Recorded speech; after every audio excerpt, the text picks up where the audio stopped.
അവിടെ നിന്ന് അങ്ങോട്ട് കുടഞ്ഞാൽ മതി, മീൻ പോയിക്കോളും. പൈപ്പിൽ നിൽക്കില്ല. ആ അവിടെ നിന്ന് കുടഞ്ഞാൽ മതി.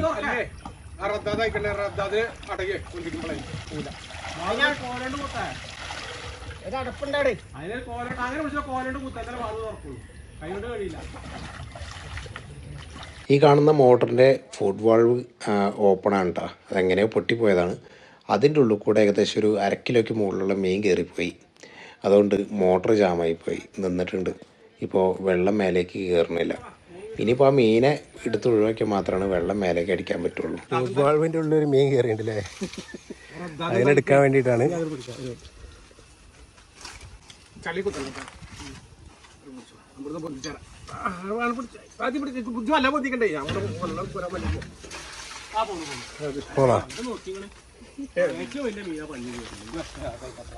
ചത്ത